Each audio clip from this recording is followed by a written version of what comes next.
Hey everyone, welcome back to the channel. Brendan here, aka Cliff Jumper, and we are back on the Sequoia project today doing the mother of all while you're in there jobs. So tune in as we address the brake system on this car.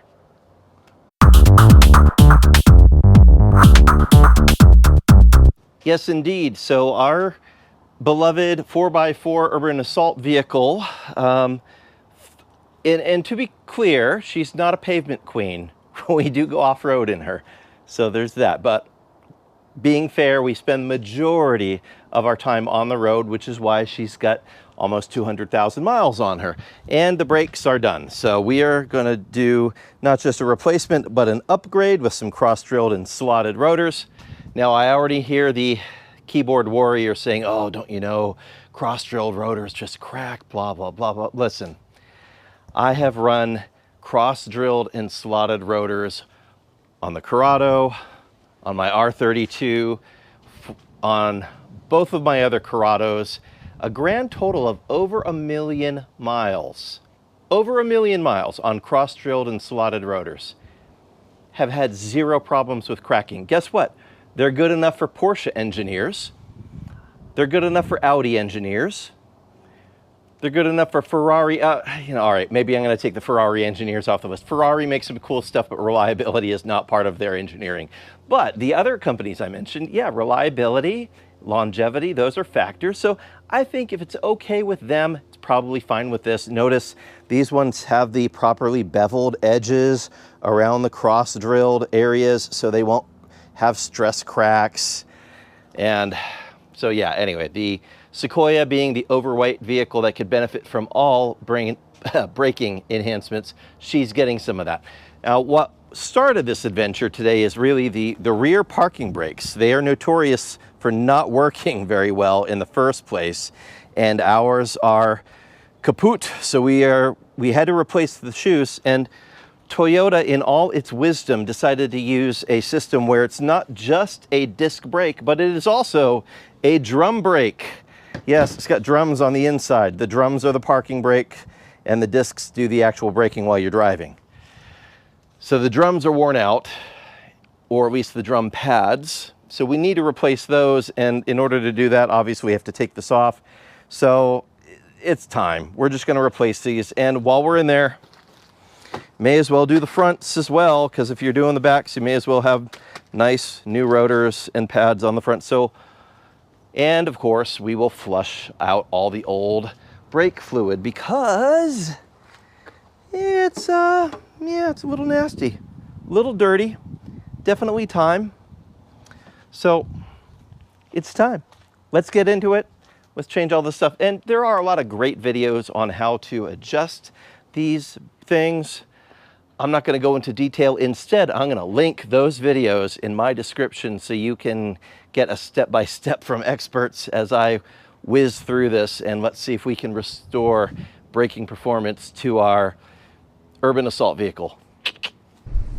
First, we're going to take off the 21mm bolts.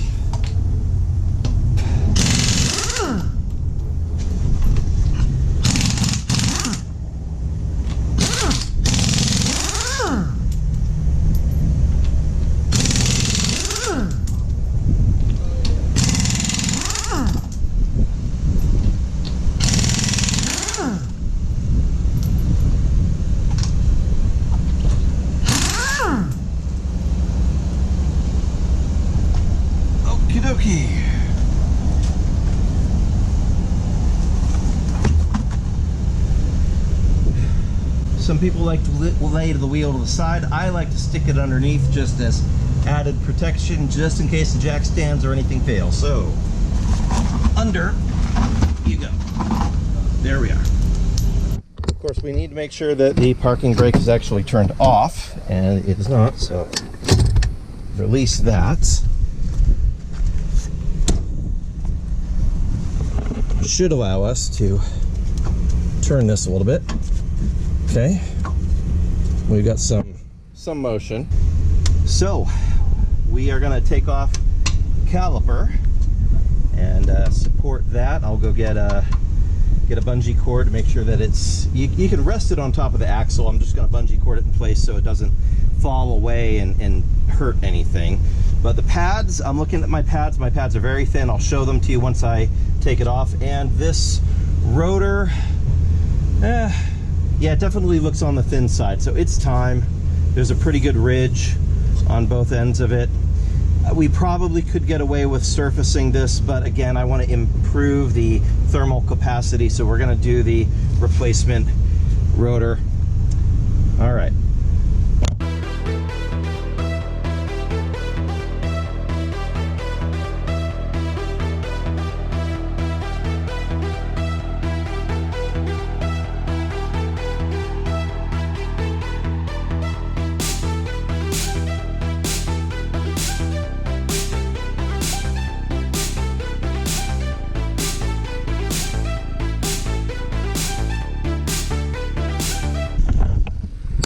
Back behind here, there's a couple of bolts that need to come off for the caliper brackets to be removed. So I'm gonna have to finagle this a little bit. Actually, where I put the caliper is not going to be helpful. There's not really enough room to get the impact in there, so I've got this offset box wrench, and I use that to knock the bolts loose for these caliper brackets that are back behind the dust shield here.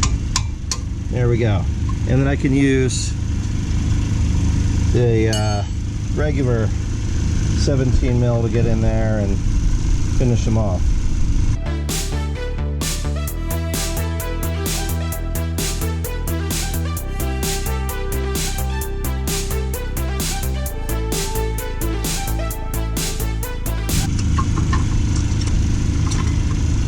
Wow, there was really not anything left on these pads, down to the bare metal in the corner.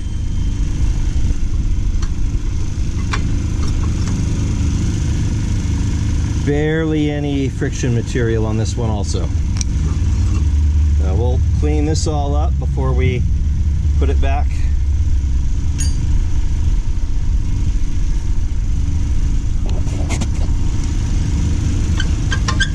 And now, should be able to, yep, take off the old disc.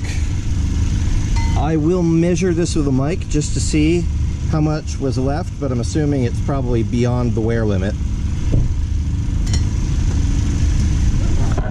And now we can see our, actually, these don't look bad at all. There's a lot of friction material on them. So we'll check the other one. It's one of those, we're here, I may as well replace them, but look, there's a ton of friction material, so maybe these just need to be adjusted. There's that weird adjuster thing down there, and we can go through the process of adjusting it, but I think these pads are well within spec for just e-brake pads. So I'm looking at the brand new pads here, and the material, it looks like maybe 90% of the material is left on these. Like they're almost new, which I would expect because they're only used for parking. So I think I might get to return these. We'll check the other side and see if it's in the same shape. All right, let's see. So new, it is 18.28 millimeter, and the old one is 16, so a 2 millimeter difference. I'll have to look it up to see if this is within spec, but I'm guessing that it is probably not. So as it turns out, 16 millimeters is the bare minimum for the disc width or thickness on these rotors, and these are measuring 16.1, so there's only 1/10 of a millimeter left of life. I'm gonna say they're scrap.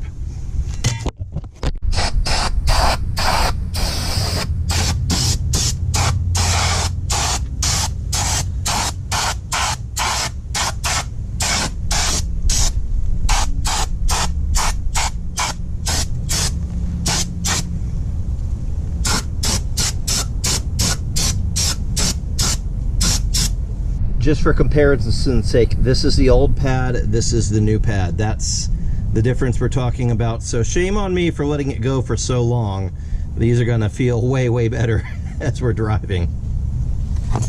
Now I've sprayed out with brake cleaner, and these shoes are just, they're perfect. So I'm gonna leave those e-brake shoes in place, and we are gonna go ahead and adjust the pinwheel thing, which is this very persnickety little deal under here. See if I can get myself a good view, but it just has to be turned. Sorry. So it just gets turned, and that is how we adjust the rear brake run out. So what we want to do is get it to a point where it is just barely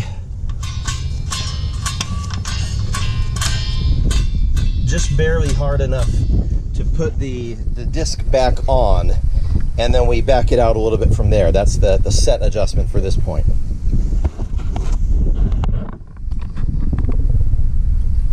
So let's see where we're at.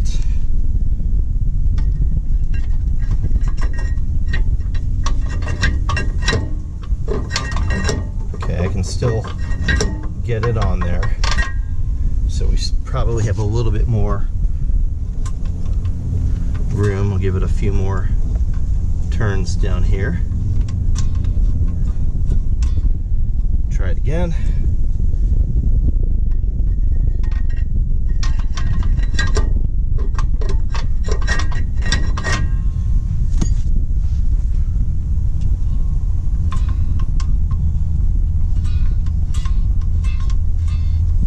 Oh, I was turning it the wrong way.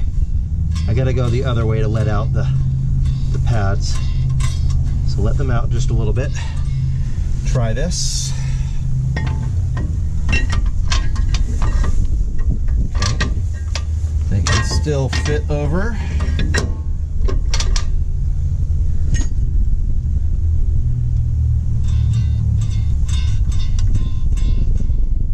Now you want to do this adjustment first before you deal with the cable adjustment under the car.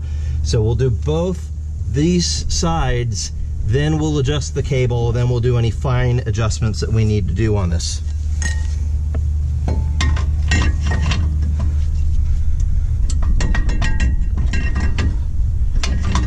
Now I've got it to the point where it won't fit on, so we back it in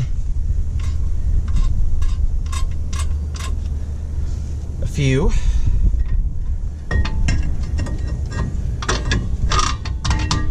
Okay.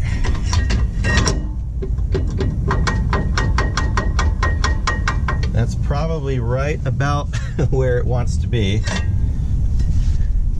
Back it out just a hair.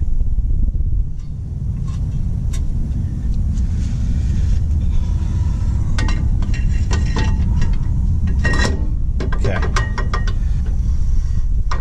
Okay, turns freely. Let's deal with the other side. We're gonna do basically the same thing.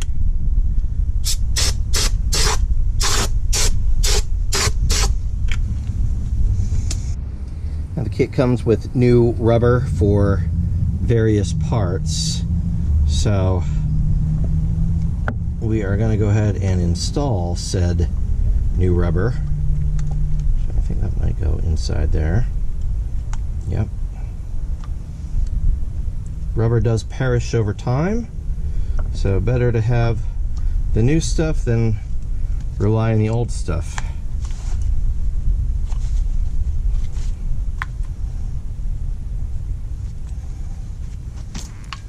And this might be an interesting challenge to work with. I think I might need a screwdriver to push it out. Oh no, no, it came out. All right, cool. So that's the old one. And the new one needs to go through there. So I use a little bit of lubricant to encourage it. So just a little bit of penetrating lube, and I used this to guide it and pop it through the very end. So there we go, new sleeve. And we'll go ahead and replace the clips that hold the shoes in place as well. I mean, these look fine, but there's a little bit of rust, so let's start off with no rust. And these just unclip like so. I'm going to find the matching one, and that one does not match. That one matches. There we go.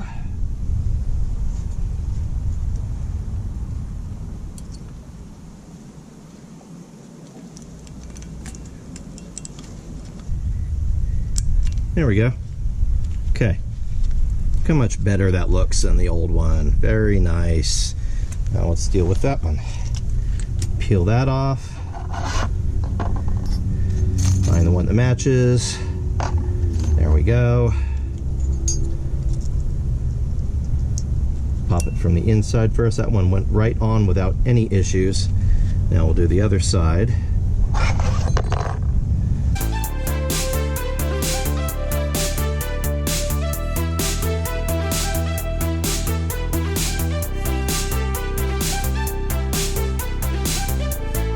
Put some grease inside when we put on the pins. Actually, I'll just put grease on the pins themselves, and that looks good.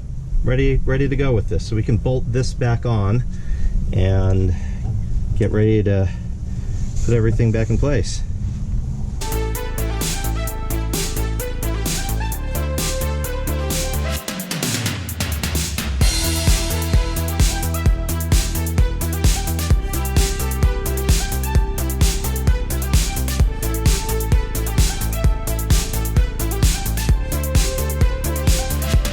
Now these are torque to spec. I think it's 85 foot-pounds. I'm going to get my torque wrench and nail those down.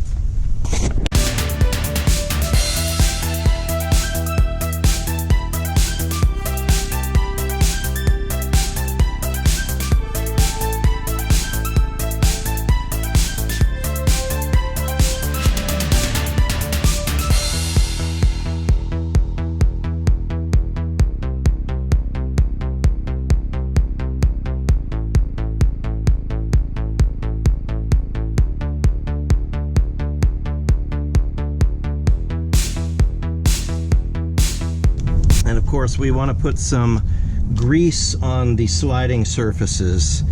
So conveniently this kit came with some grease. I do have grease also, just because it's good to have. Doesn't take a whole lot. And you don't want to get any on the friction surfaces.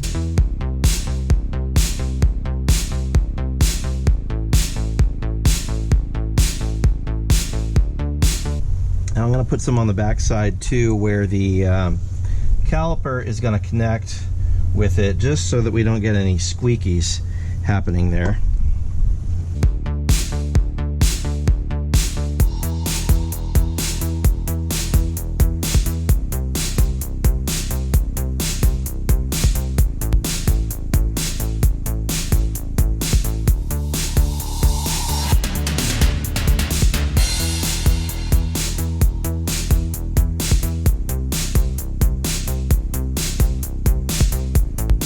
As we seat the calipers back in place, we want to make sure that the rubber bushings are seating back in their spot as well, so that they seal against dust and stuff. When we put the pins in, we'll really monkey with them to make sure that they're seated. Notice this one is not at all. So we'll get the pins in, and then we'll deal with those.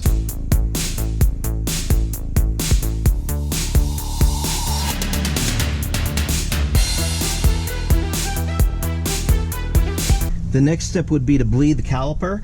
I'm not going to bleed this one yet because I want to start with the one farthest away from the master cylinder, which is the other side. So I'm going to hit the other side first, bleed that, and then do this one. 2 hours later.